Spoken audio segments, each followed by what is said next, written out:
to In the Zone. What a great interview we had last week with Adrian Wojnarowski, formerly of Yahoo Sports and ESPN. That was awesome, Pete. Really, really awesome. We're going to jump right off now into our special segment that we have in the show. It's called Pete's Corner. Pete gets me a little bit set up in here. We'll get ready to rock and roll, and Pete's going to jump off with his Pete's Corner segment, and we have a couple of questions that Pete throws my way, and we try and do the best we can to answer them. And then right off of that, Pete, we're going to jump into our NBA Power 15. All right, you ready for the first one? I'm ready. How busy is the cannoli factory this time of year? They are operating on assembly line level, absolute assembly line level. That first 200 games, man, there might have been 3 games in there that were worth looking at. Gonzaga and Baylor was most notable, and it turned out to be a terrible game. But, man, they are really devouring the cannolis this time of year, Pete. This is what I heard also. On the first night out, there were like 200 games. Like 80 of those games were non-Division I opponents. They were opponents of Division II and Division III. They weren't even bad cannolis in Division I. They were Division II and Division III cannolis, which I think is okay, too, because you're spreading the money around a little bit this year. But I guess you've noticed, Pete, that it seems to be cannoli season right now, man, because I see a lot of dash and zero. And at that same moment, you've had some upsets, there's different people that are online, and this one guy just goes, so-and-so beat so-and-so in a guarantee game, priceless, because you basically took $125,000. We're going to talk about that in a later segment, but Florida Atlantic is the team doing that right now. Boy, are they cashing some checks down there in Boca. All right, so that's a great question, Pete, and it's absolutely on point. They are devouring cannolis. The cupcakes, as Dickie V says, are being eaten as we speak. And I tried to reference that a little bit in our top 25 as well as our super 25, is that some teams went out and played some really good teams and got knocked off. Baylor being one of those teams. They went out and played Gonzaga right away, and they got dismantled. Came back and had a couple of good shows after that. But right now in this early tumultuous time, if you lost already, in that early part, you're pretty much bounced out of a top 25. Here's where I think Torvik and some of those other people are just flat out embarrassing themselves is, you have Houston and they have Duke. They still have them 1 and 2. In their tabulations, Houston lost, and so did Duke. Duke lost to Kentucky, and Houston got beat by Auburn. So just it's a little bit all over the place. But I don't know how you can be 1 and 2 when there's undefeated teams out there. To me, UConn's your number 1 all the way through. But good question, Pete. Let's move to question 2. Okay, with the outcome of the presidential election, do you think the NCAA will change their women's sports rules in advance of the incoming administration? That's a good question. I think so much of this has been codified in the courts already. So much of this has been put into play in a different kind of way, same as the NIL, where it's been legalized first. And so I think it's going to be difficult to try and maneuver in these waters right now. I see that situation as a really, really large ship that if somebody's going to turn it around, it's not just going to turn on a dime. It's going to be, it's going to be something that requires significant amount of effort, because I believe that there are some significantly entrenched interests on the other side. At any time you have that, it's not just going to go easy. I don't think it's just going to, you walk in and you're going to change it. I think that there's a lot of courts involved. You have Title IX, all of these different federal regulations now. I don't know. And I would assume that the new administration has a lot to do. I would assume that might be on their plate, somewhere. But I'm not 100% sure about how they would enact that and go about it. Really, that's going to be a very, very tangled web to unweave. That was my thought too. All right, and with the explosion of college sports, do you see Division II and Division III basketball in particular being more and more on cable TV, being more and more like having regional sports networks and other things picking up commercially Division II and Division III basketball? I always wondered why that never did occur. And sometimes it's like in this different area, you'll wonder why, like some schools around the area never started MBA programs or law schools. And one of the reasons for that is because the other schools that had them didn't want them to.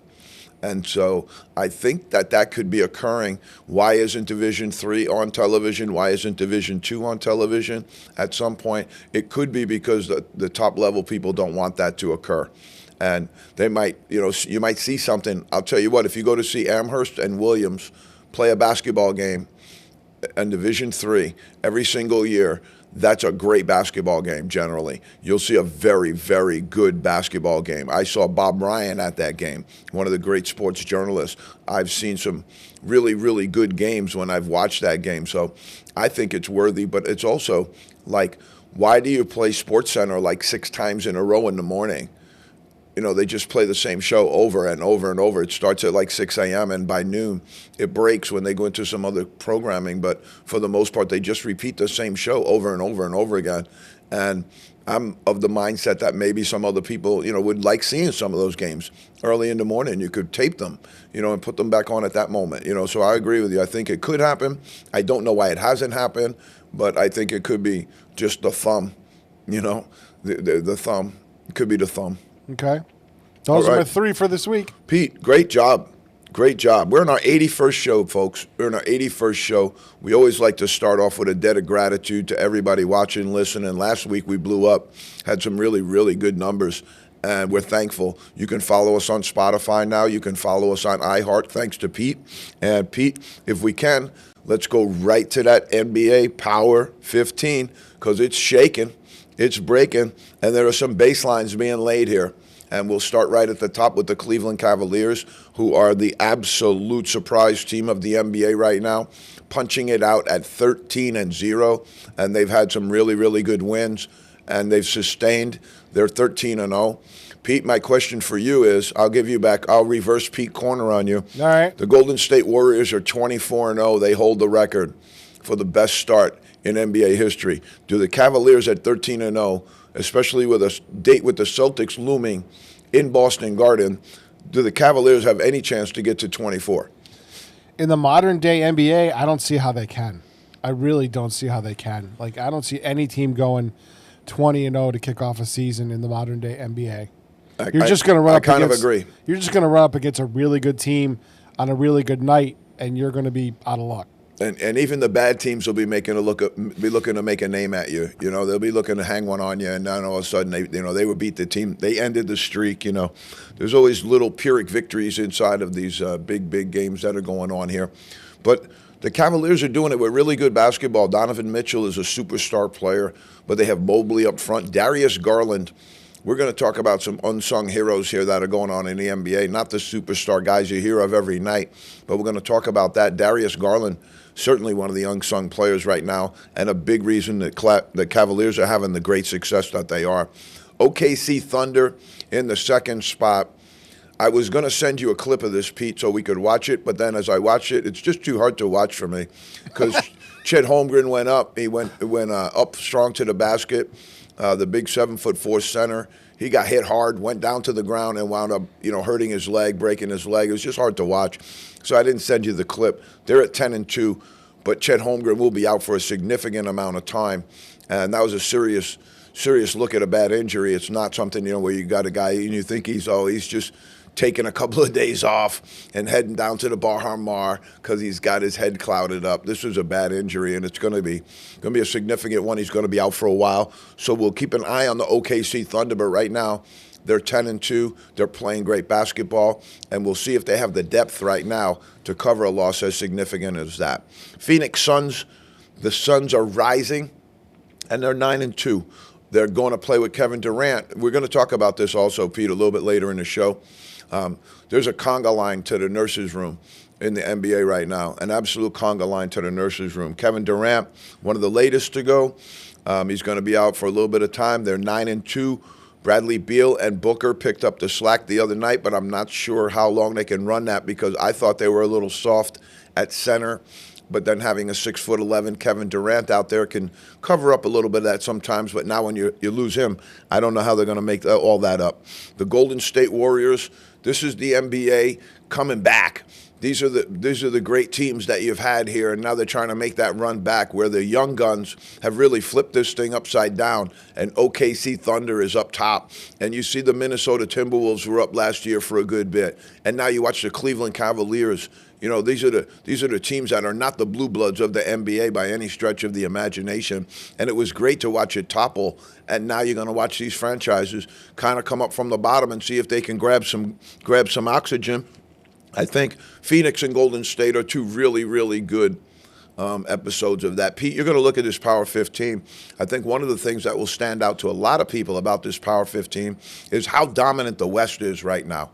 The East is really, really in disarray. You were calling it early in the season. Yeah, as soon as they started. It's just some of those trades were head shakers as well. The Celtics have lost 3 in a row. Really head-scratching loss to the Hawks the other night at home in that crazy NBA play-in tournament that they started now with 11 games gone in the season. I don't get it. I think it stinks personally. But the Celtics dropped one to the Hawks. They're 10-3 right now.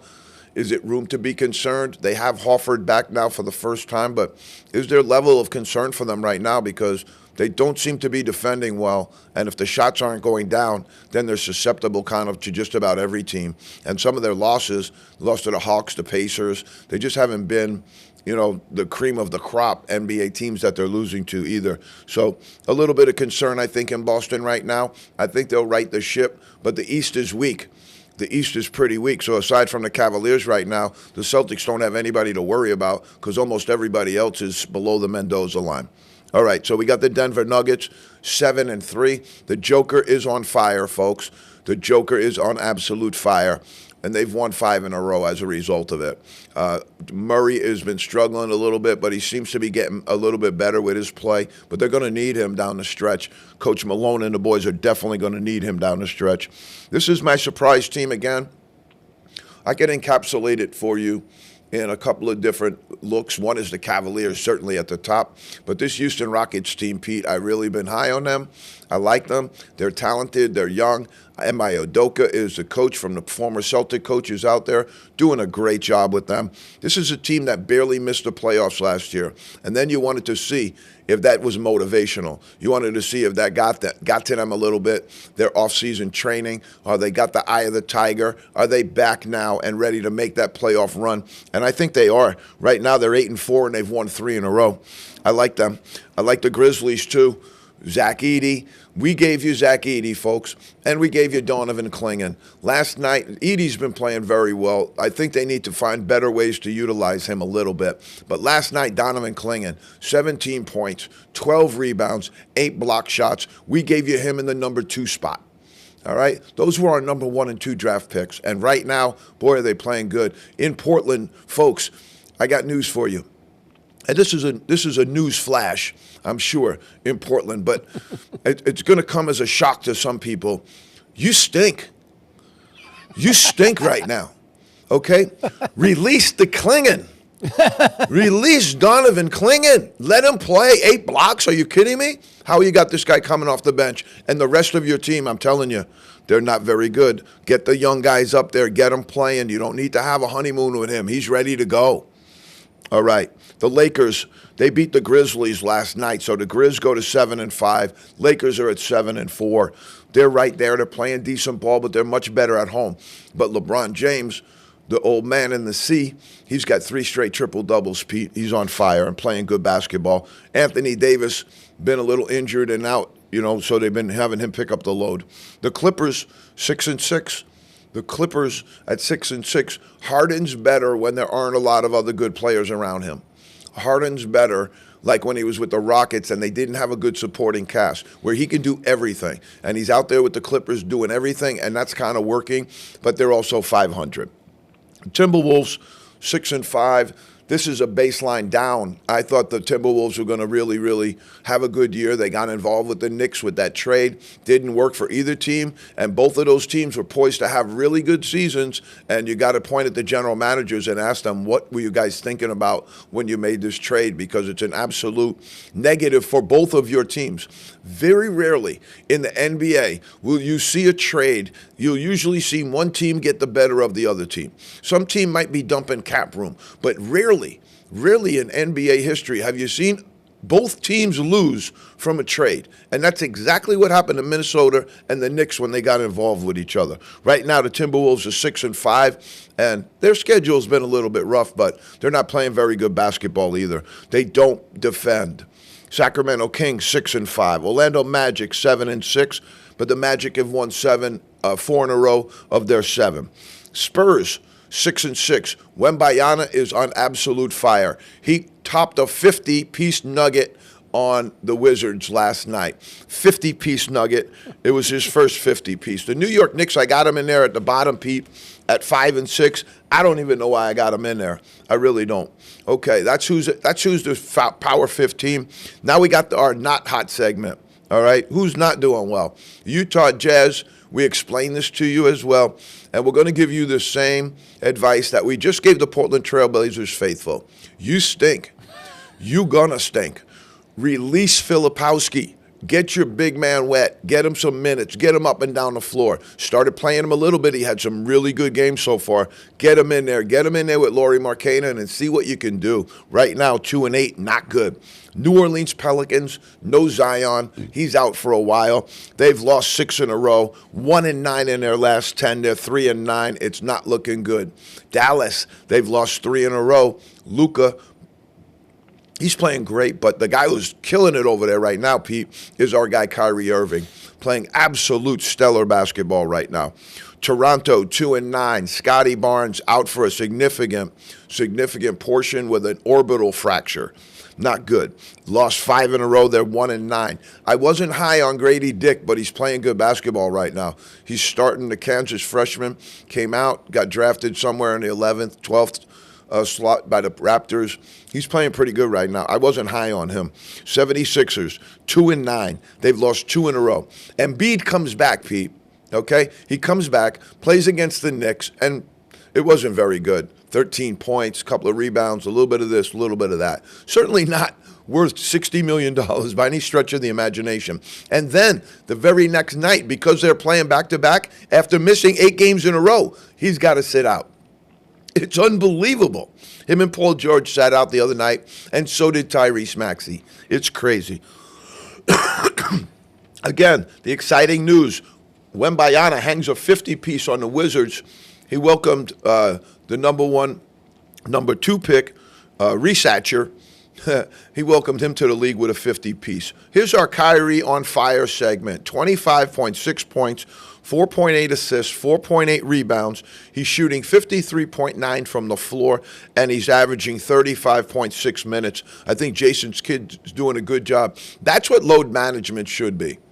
Not that your guys are missing games, but load management should be you don't burn your guys out with 48-minute games. You get them in the 38, 36 range, and they'll last a lot longer. That's in his first 10 games.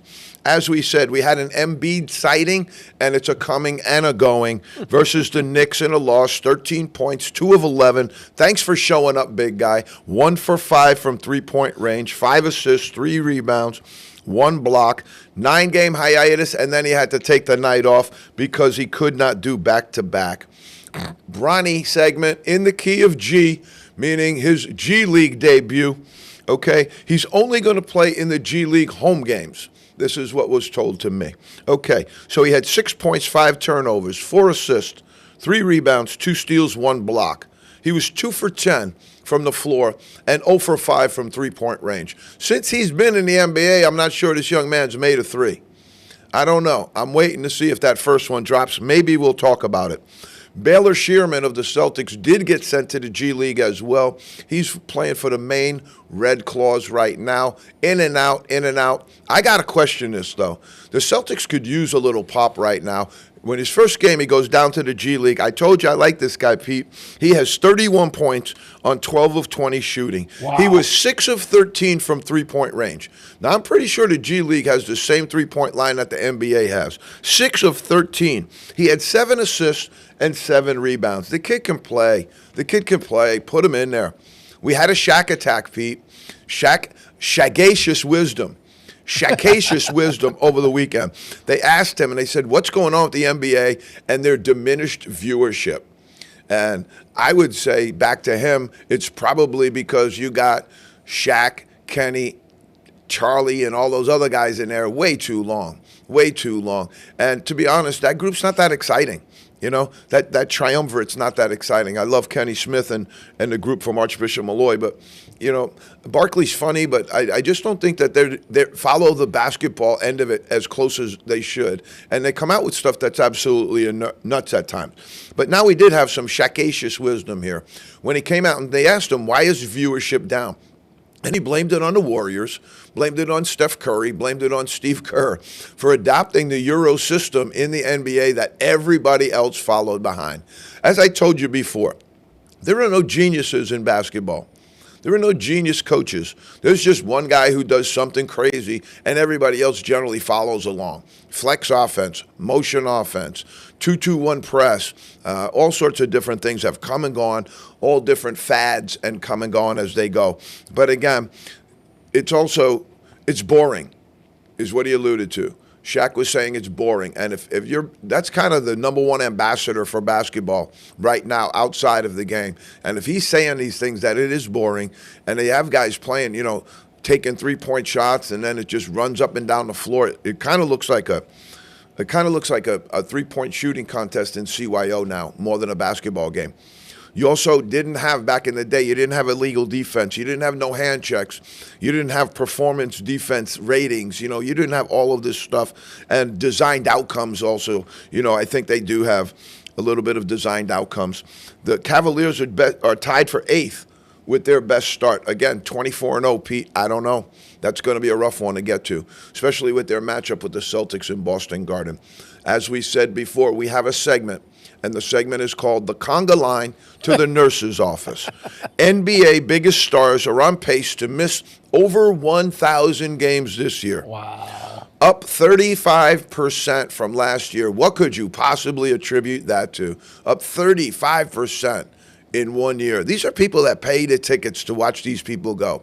You went to the 76ers game the other night. You didn't see Paul George. You didn't see Joel Embiid. And you did not see Tyrese Maxey. 3 of their best players, their 3 best players, that people actually go to the game to watch.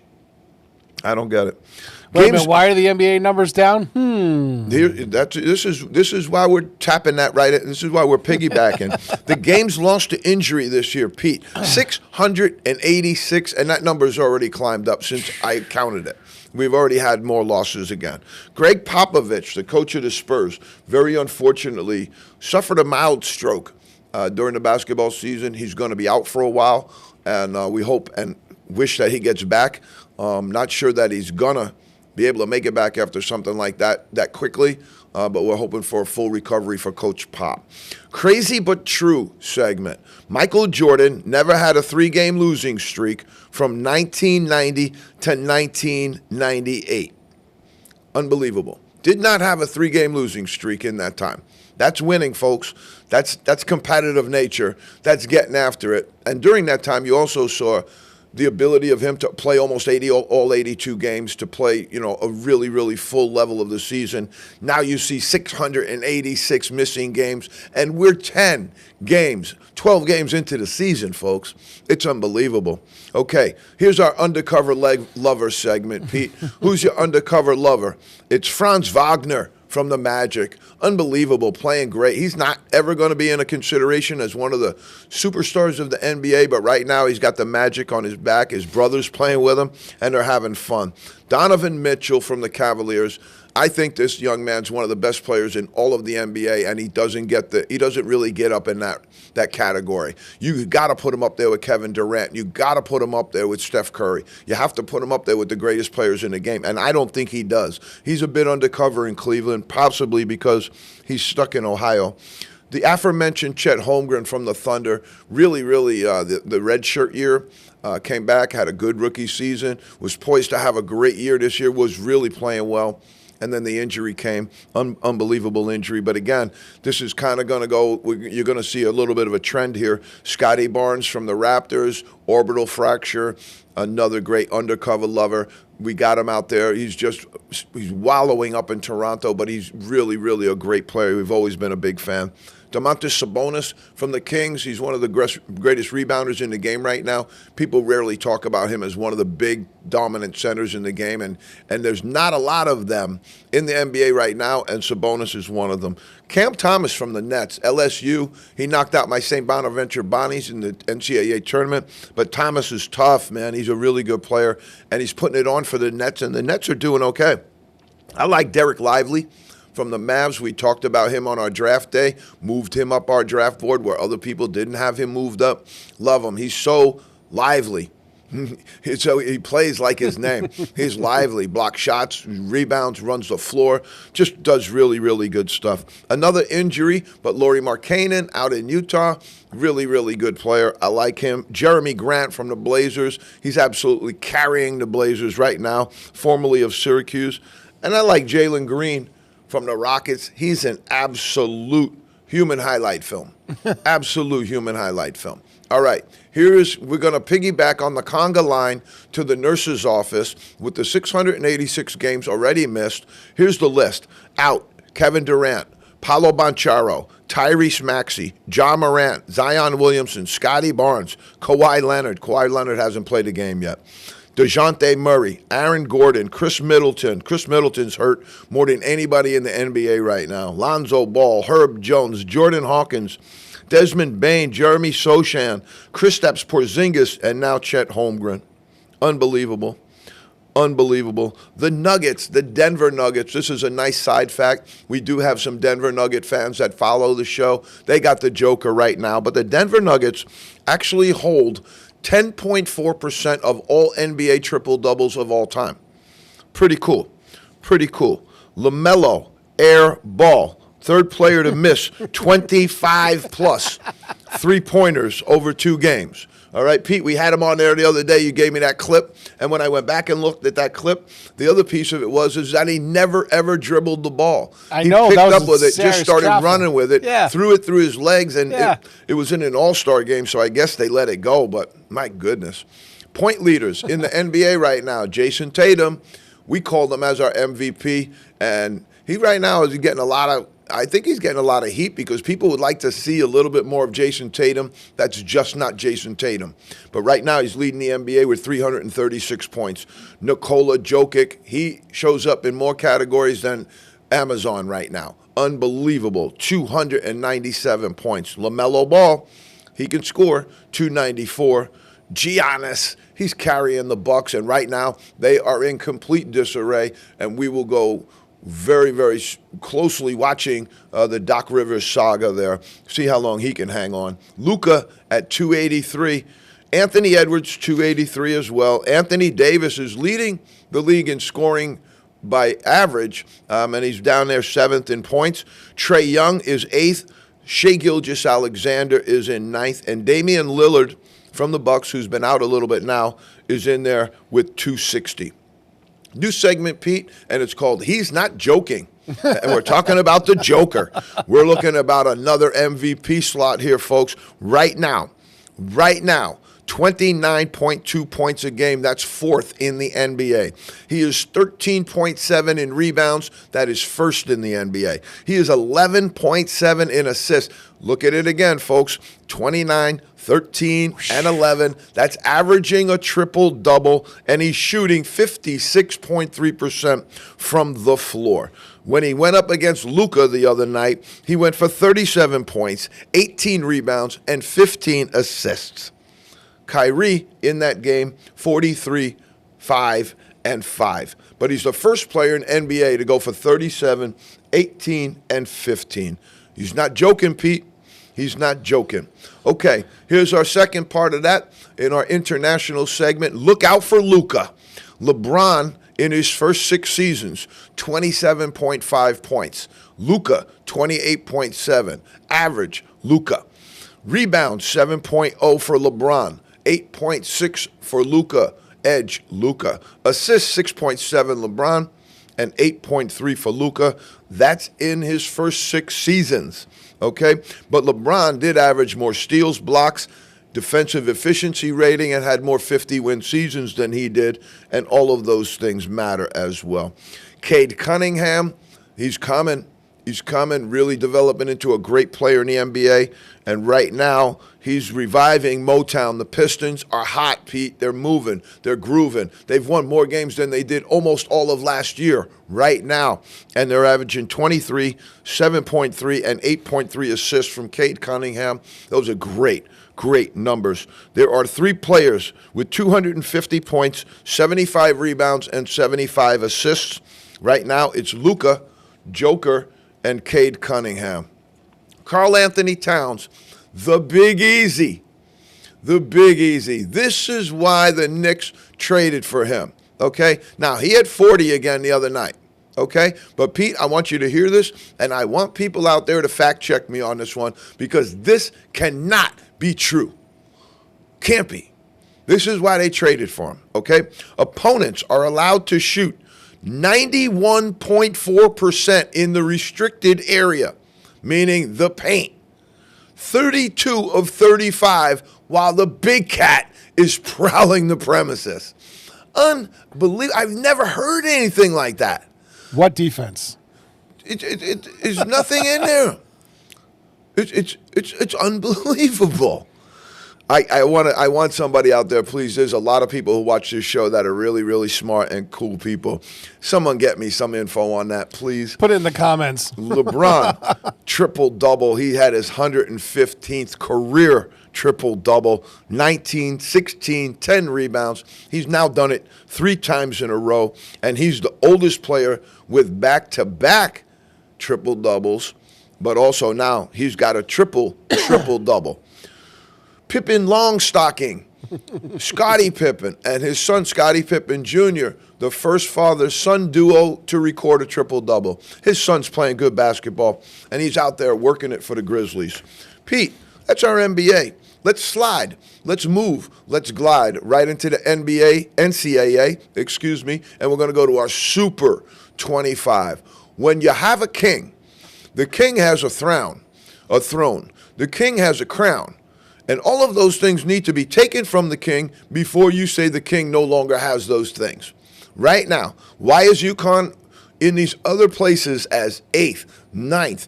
I don't understand where these tabulations come from. Yeah, what's up with that? Because when you only look at the numbers, you miss the big picture. UConn, 3-0, they're staying right there, Pete, the entire time until somebody knocks them off. They got a couple of tough games coming up. They've got a couple of really good matchups coming up. They're going to play Baylor. They're going to play Gonzaga. They're going to have some good matchups coming up, and we'll know. But at the end of the day, I wish these people would then give the respect that they're due, because I don't know why you don't like this team. They have depth. They have talent, and they have great coaches. I mean, 3-0, baby, 3-0. They're staying right there. Kansas, number 2. They've got some good wins, and they proved to me. Dickinson had a really, really good matchup the other day, came out, victorious. It was a good game. And Kansas, they look pretty good doing it. They're 3-0. You got to give them their due. Gonzaga, 2-0. Still off the win from Baylor. Haven't played since then. They'll play soon, but this is a very good Gonzaga team with a very good coach. The guy is just automatic. His teams come down the floor, and they just look so good. Iowa State in the 4 spot. Tamim Lipsey, they've got a whole host of other characters on this team, folk, that can play, that can go. And they got it going. 2-0. They got a great home court advantage out there as well. Auburn, 2-0. We need to stop, Pete. We need to stop because their flight got stopped, okay? They're on their way to play a game. All of a sudden, a fight breaks out on the plane, according to allegations. They have to turn the plane home, turn it back around. Now, Wow. Maybe those guys just needed the frequent flyer miles. Maybe they just needed another run through the TSA. I'm not sure, but they turned the flight around. Then they go in and they beat Houston. They turned the plane back, go back in. They were originally going to Houston. They said, Houston, we have a problem. We have a brawl that just broke out on this plane. Turn the plane around, boom, boom, probably drop the 2 guys off that were in the altercation, leave them home, and then go back and beat Houston and have a really, really good game against Houston. And then they all started flying around on the court like airplanes, like they were airplanes. I'm glad they're having fun. But I wonder what people thought would happen when they made all of these guys millionaires. All of these guys have hundreds of thousands of dollars, and they're on planes and they're doing stuff and they have access to stuff. And I'm shocked. I'm shocked personally. Tennessee 3-0. Rick Barnes, he just keeps rolling, man. Alabama 3-0. Haven't played anybody yet, but they're gonna soon. Got to move them up, Pete. Kentucky 8-0. 3-0. Move them up into the 8th spot. They beat Duke the other night. That was a really, really good basketball game to watch. Cooper Flagg had an amazing game, but in the loss, I told you Pope is dope, folks. Out in Lexington, Kentucky, I told you Pope is dope. He's a good coach. Really, really gets a lot out of his players. And right now, watch this Kentucky team, because he had his BYU team pointed in the same direction, and they had a good win against Duke the other night, and their best player didn't have a great game. They're finding ways out there. Arizona 2-0. Really, really out there on an island in that West Coast. They could really, them and Gonzaga could pull. Purdue 3-0. Painter just keeps painting the town, man, every time. But they've got great guard play. They've got good guard play out there. Creighton, somewhere in here, we're going to talk about Holy Kalkbrenner. His start, Ryan Kalkbrenner, he's going for Player of the Year right now, boy. This is some start. Unbelievable. And we'll talk about it a little bit later in depth. Got to go to Illinois, folks. Will Riley, they've got a couple of international players on that team. Very, very good. A lot of people are not high on them right now because they did lose a lot. But, man, I've watched them in some different significant clips, and they're pretty good. Mississippi State, put this team on your radar, folks. Cam Matthews can play. They got some guys that can ball out there. And the guy, Chris Jans, whatever you want to say, he gets his teams up and ready to go. Marquette Shaka. Shaka Smart. Go ahead, Shaka. 3-0. The Big East is going to be rough this year. St. John's is better. We got Villanova losing to St. Joseph's, Villanova losing to Columbia. The bottom of that's not going to be great, but the top of it is going to be good. You got Ohio State. Go ahead, Diebler. I'll bite. 2-0. Good win. Good win for them over Texas. All right, Florida, 3-0. They have not played the Big O yet, Olivier Roux. Fans were chanting for the 7'9" big man to get in the game. Has not yet, but they're 3-0. And they also have some problems swirling around their program right now with some allegations about their coach and some inappropriate contact with some female people in and around the program. Not good, but they're 3-0. Cincinnati, 17. 2-0. I like this team. I'm telling you right now, buy some shares of Cincinnati right now. They're pretty good. St. John's, go ahead. I'm going to bite, Pete. I'm going to put them in at 18. St. John's, they destroyed Fordham, destroyed Quinnipiac. Not exactly teams on their level, but they're looking pretty good doing it too. I mean, what they did to Fordham was just a beatdown. Indiana, 2-0. I'm going to stay with them. And I think they're going to rise. I think this team's got something. They've got a good roster. They have a very, very solid roster. I look at their roster and I wonder how many teams in the entire Big Power Five have the same roster that Indiana has right now. And if they don't get it done this year, they're going to be looking around because that team is talented. That team is talented. They have transfers. They have some players remaining. They have Umar Ballo, Mackenzie Mabako, Keenan Carlisle from Stanford.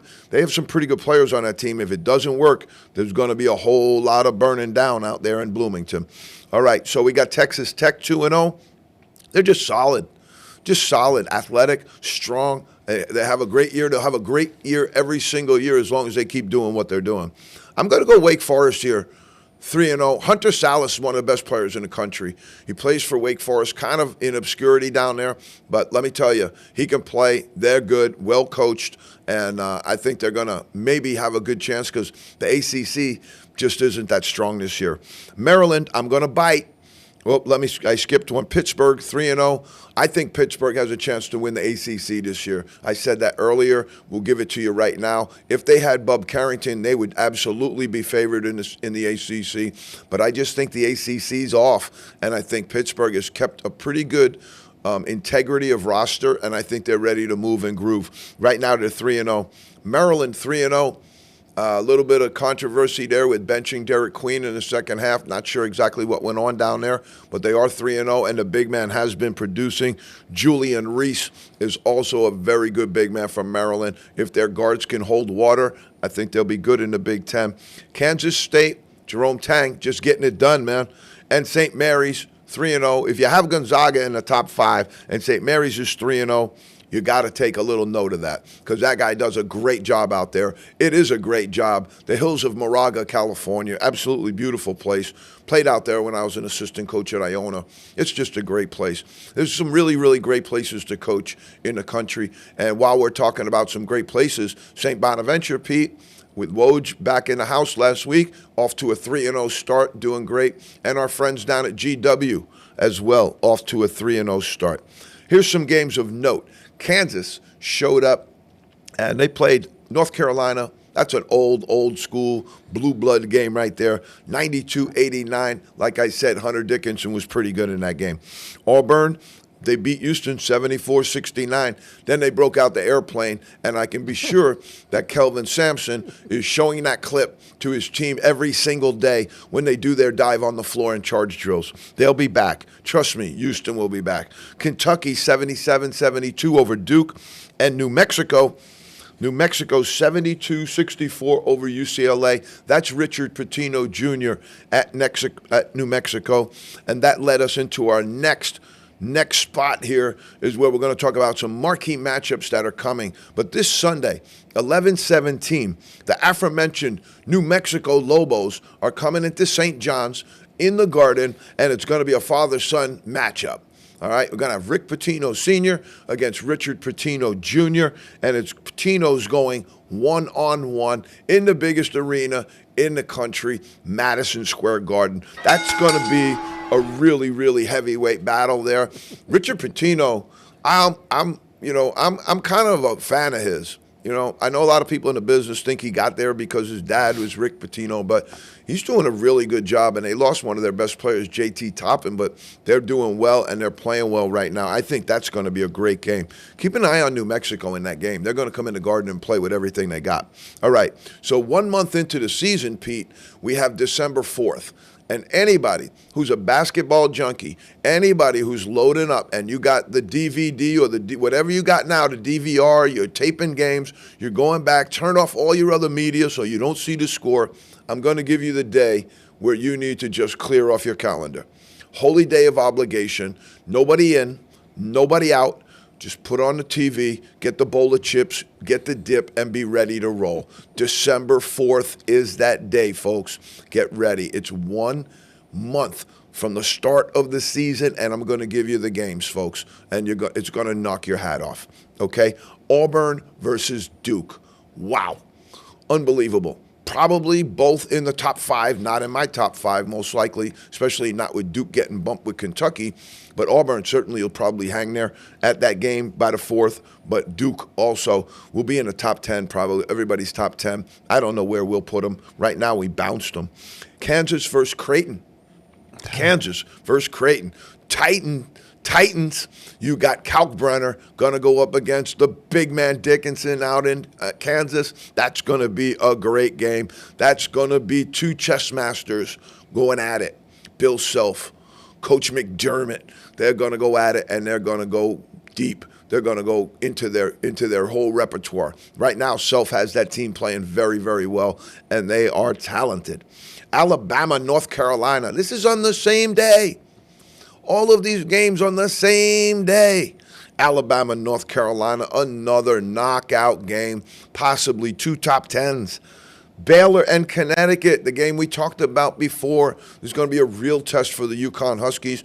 Also a real test for VJ Edgecombe, Jeremy Roach, and the Baylor group coming in, the Baylor Bears. Marquette and Iowa State, my God.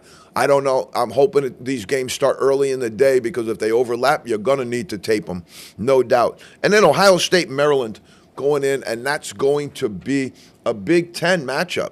That's going to be unbelievable. All right, so this is something we wanted to bring you. We're going to try and bring you every week in the NCAA. There are some unbelievable freshmen right now. Con Knuppel from Duke was having an amazing year, really had a terrible game against Kentucky, did not shoot the ball well. Cooper Flagg has been their number 1 guy and is credited, as possibly the number 1 pick in the NBA draft next year. Right now, from what I've seen, I'd say that probably pretty accurate. He's pretty good, and he's been playing with high-level competition. Been playing with NBA-level competition already. You've got to see him play with some of that competition in the World Games. So I think people in Duke are going to have to really get a good look at this young man because he ain't going to be there long.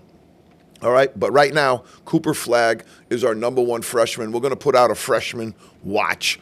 Watch these fabulous frosh and how they do throughout the year. Cooper Flagg is averaging 15 points, 9 rebounds, and 4 assists. Player of the year consideration with those numbers for sure. They're going to have to rise a little bit. They're going to have to win a little bit. But I think this Duke team is too young, and what they showed me at Kentucky is they're too young and they don't have the depth. And if you're going to rely on Cooper Flagg and Colin Kneppel, and Kneppel doesn't shoot well, it's going to be a rough night. Derek Queen, this guy, I love this guy, big man, and he can go. 15, 10, and 2. All right, came out and had 22 and 20 in his first collegiate performance. Not been there the whole time, but he's been putting up good numbers, really good numbers. That's somebody you got to keep an eye on our draft board, Pete. Dylan Harper, 20 points a game down in Rutgers. Ace Bailey has yet to crack the lineup. And then he goes for 3 rebounds and 4 assists, a very good player. Got a really, really good chance, I think, to be a very high NBA pick if he goes out.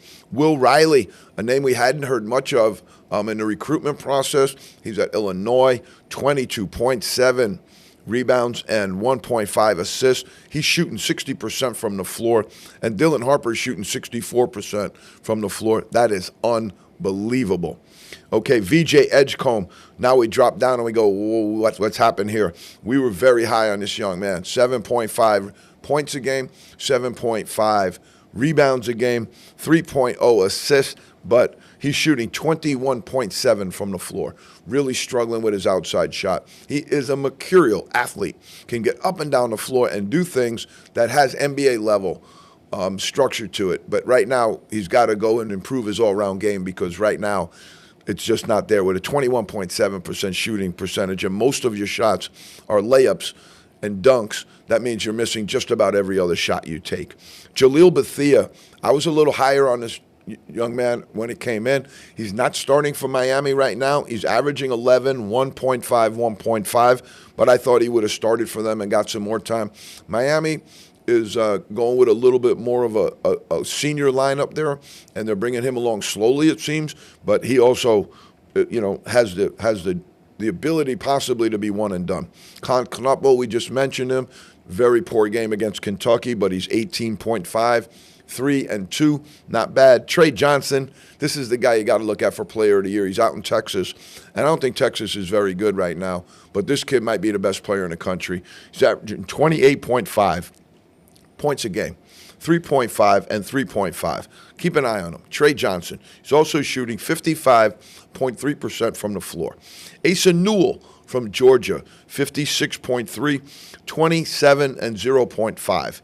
Liam McNeely from UConn, playing great basketball, 14 points a game, 10.5 and 1.0.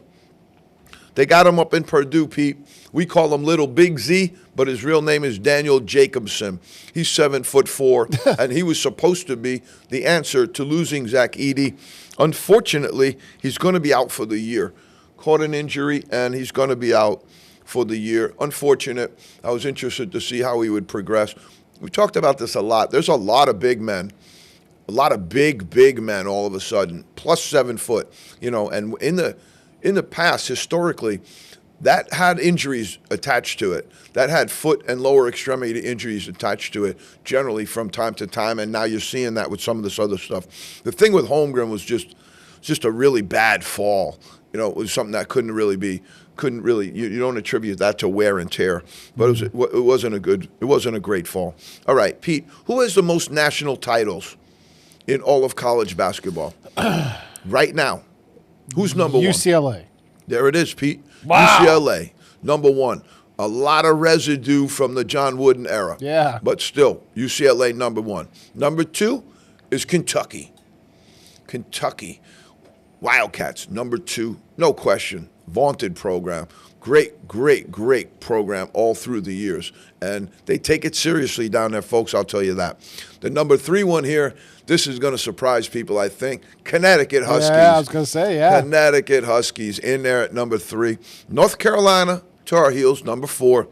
And right on top of them is the Duke Blue Devils in the 5th spot. And you close out with Indiana, Kansas, and Villanova. It just shows you how hard it is to win national titles, with all of those great programs. That Indiana, they had a great program, Bobby Knight, all that good stuff. They have like 3 total. It's very hard. Yeah. Very, very difficult. All right. Holy Kalkbrenner, Batman. Creighton, 2-0. He has 73 points.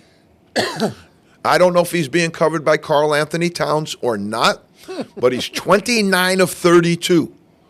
17 rebounds and 6 blocks. That's over the course of 2 games. In the zone, Player of the Year candidate. He has to be. He's got our attention right now. Big East Player of the Week for sure. Against University of Texas, Rio Grande Valley. Not exactly a blue blood of basketball, but he had 49 points on 20 of 22 shooting. He had 11 rebounds, and he was 2 for 2 from 3-point range. Against FDU, he had 24 points on 9 of 10 shooting, 6 rebounds. Holy Kalkbrenner, Batman, you're going to have to keep an eye on him. Okay, North Florida cash-in checks. Do you know what an Osprey is, Pete? I know what the helicopter type aircraft. It's a military, yep. It's a military vehicle, but it's also a bird of prey. I had to look it up, found out. I actually thought it was like a stingray or something because I associated it with North Florida. I thought, maybe they got stingrays, something in the water, the ocean, something like that. But it's actually a bird of prey, a lot like a hawk or an eagle. Okay? Well, these birds of prey, they came in and they cashed some checks. Now, if you say that the average check these days for a guarantee game is somewhere in the area of $100K, $125,000, they go into South Carolina, 74-71, knockout punch.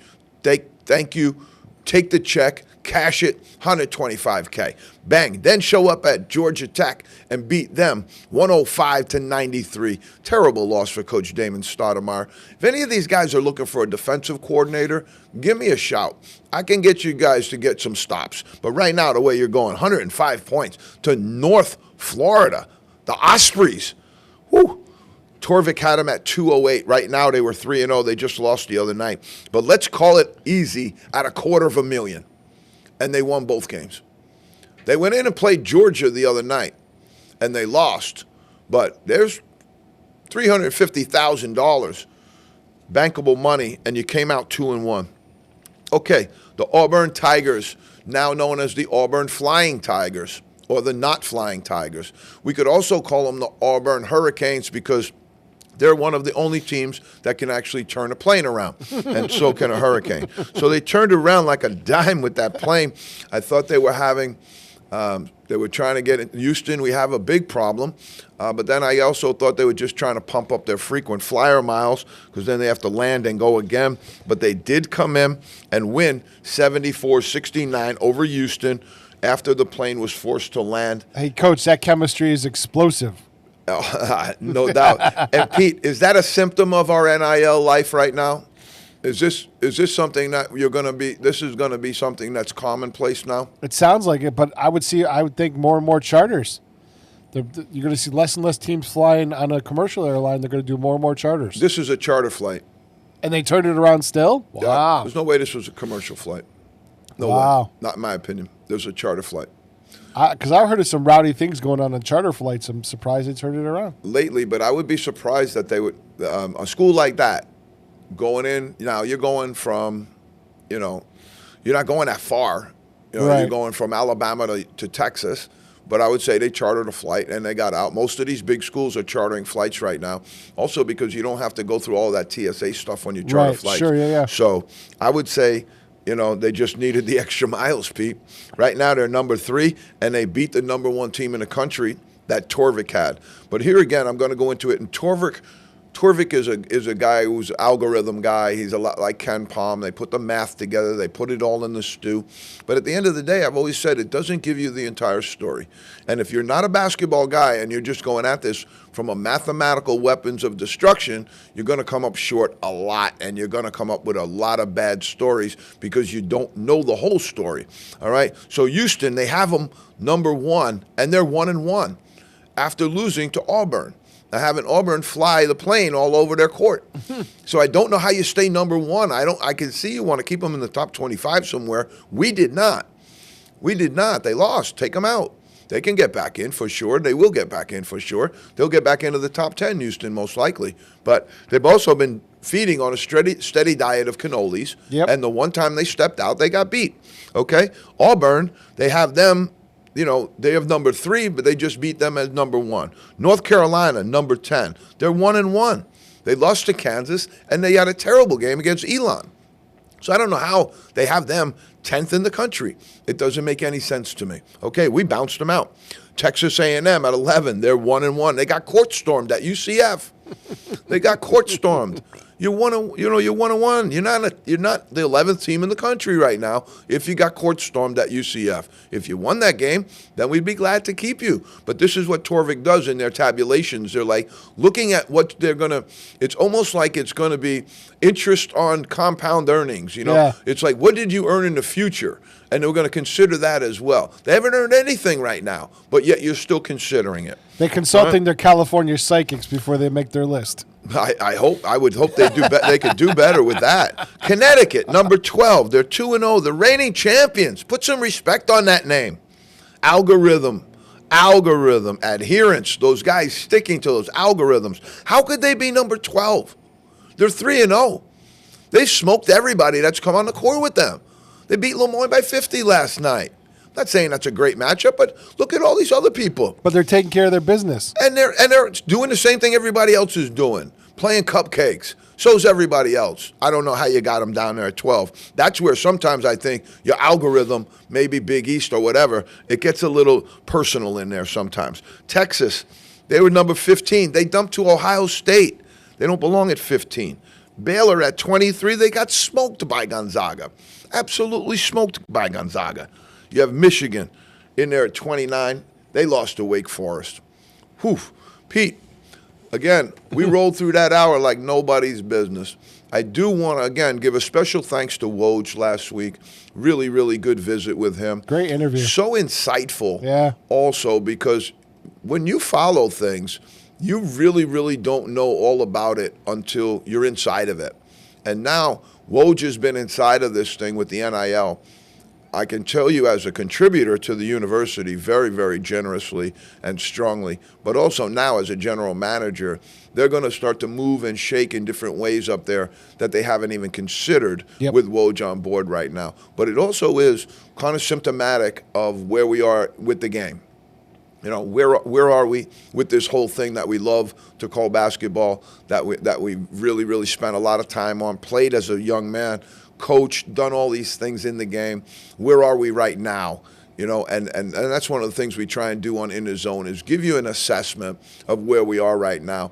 And to be honest with you, Pete and I, we come in here and scratch our head quite often because even us, as much as time we spend on it and researching and doing the show and learning all this stuff, we still come in here and scratch our head and say, I have no idea what they're doing. We have no idea what's going on with this. Yep. And it's just happened so fast. And I think a lot of it happened in conjunction with some of the political climate in this country that happened as well, because some of this was brought to court. It was brought through court through the West Coast, California style, and that's how it came in. Now it's been indoctrinated and enshrined, and now it's really, really difficult to move. I don't know how it's going to shake out in the future, folks. All I can tell you is we're going to be here in the zone. This was number 81 today, Pete. That is unbelievable. Our 81st show, Woj was 80. Now we're 81, and it's really very, very close. We're going to be hitting 100. That's going to be unbelievable. Right around the time we started March Madness. That's it. That's how we started when we were in March Madness. But now the fastest hour in basketball history, folks. We're out of time. We'll see you next week. And the part I love about this, with this part of In the Zone is, man, you can start writing the script right now. Basketball is hot, it's lit, and it's on. You're going to love it. It's going to be a great season, folks. Stay there with us. We're in the zone, baby.